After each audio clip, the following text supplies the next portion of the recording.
Alors les clients de l'archéologie chinoise ont presque toujours été des occidentaux, que ce soit avant-guerre, dans l'entre-deux-guerres et à partir de 1945. C'est toujours le cas aujourd'hui. Les Chinois collectionnent assez peu, à de rares exceptions sur lesquelles je reviendrai, l'archéologie, parce que ça vient des tombes, ce sont des gens très superstitieux et on touche un peu au culte des ancêtres. Donc pour l'instant, à part les musées qui cherchent à avoir des collections d'archéologie, à part les musées chinois, ce sont essentiellement des occidentaux, américains et européens qui collectionnent de l'archéologie. Le seul domaine dans lequel les Chinois ont toujours été actifs, et ce depuis l'époque Song, ce sont les bronzes archaïques, c'est-à-dire les premiers objets élaborés en bronze en Chine entre moins 1500 et moins 1000, qui, depuis le XIIIe siècle et les empereurs Song, sont collectionnés par les amateurs chinois. Et c'est un domaine pour lequel il y a aussi des collectionneurs en Europe et aux États-Unis. On a deux catégories de faux dans l'art asiatique. Les faux qui ont été faits de 1880 jusqu'en 1960, qui sont peu nombreux, peu élaborés, pour une raison simple, c'est que toutes ces œuvres ne valaient pas encore très cher. Elles étaient mal connues au niveau de l'histoire de l'art, et il y avait la possibilité de se rendre dans les pays et d'en acheter à des prix qui n'étaient pas très élevés. Donc il y a quelques copies, mais déjà, si vous avez une provenance qui remonte aux années 50, c'est-à-dire des documents ou des photos qui permettent de tracer la provenance de cet objet jusqu'à une date autour de la Seconde Guerre mondiale, vous avez 95% de chances que l'objet soit pas une copie. Les domaines les plus copiés en art asiatique, ça va être la statuaire khmer, l'archéologie chinoise et les porcelaines chinoises, parce qu'elles valent extrêmement cher quand elles sont faites pour le marché domestique. Les outils scientifiques existent pour certaines catégories d'objets, mais il faut savoir qu'on n'a que deux procédés de datation d'un objet. Le carbone 14, qui marche pour tous les objets en bois, et la thermoluminescence, qui marche pour tous les objets qui contiennent de l'argile et qui ont été cuits.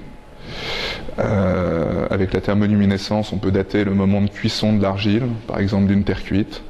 Avec le carbone 14, on date le moment de mort de l'être vivant. On a d'autres outils, type analyse de l'oxydation, type dégradation de la surface des pierres, qui permettent de mesurer si un vieillissement s'est fait naturellement ou pas. C'est-à-dire si l'objet a été dégradé en surface par le passage du temps, ou si au contraire la surface a été dégradée volontairement à l'acide,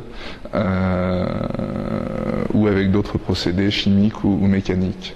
Mais ce ne sont pas des procédures de datation, ce sont des procédures de vérification qu'il n'y a pas eu une patine artificielle. Tous ces procédés sont des moyens irréfutables de prouver qu'un objet est faux. Ce sont jamais des moyens irréfutables de prouver qu'un objet est authentique. Vous prenez une poutre dans un bâtiment du XIVe siècle, vous sculptez une vierge à l'enfant dedans, elle va revenir du XIVe siècle.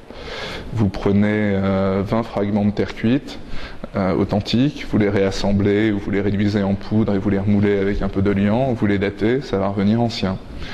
Donc tous ces outils sont très utiles pour prouver qu'un objet est faux. Ce ne sont pas des certificats d'authenticité en tant que tels.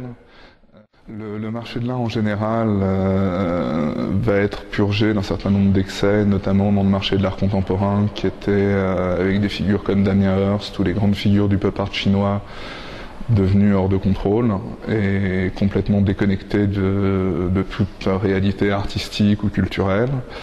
Bon nombre de marchands qui étaient rentrés dans le marché très dynamique vont avoir des difficultés à se maintenir du fait du retournement de conjoncture. Donc un marché qui va être purgé et qui j'espère va être aussi purgé d'un peu de ses excès. Sur le moyen terme et long terme, je pense que les grands objets d'art vont continuer à voir leur prix augmenter. Du fait de l'augmentation de richesse sur la planète, du fait que ces objets sont de moins en moins disponibles, beaucoup se retrouvant régulièrement dans les musées ou dans les institutions ou dans les grandes collections d'où ils ne ressortent plus. Et le goût notamment de l'Occident pour l'art se faisant de plus en plus prononcé. Donc un marché de l'art qui va se réduire au négoce de quelques grands objets référencés avec provenance qui font l'unanimité quant à leur authenticité, mais un marché de l'art qui restera fort et dynamique.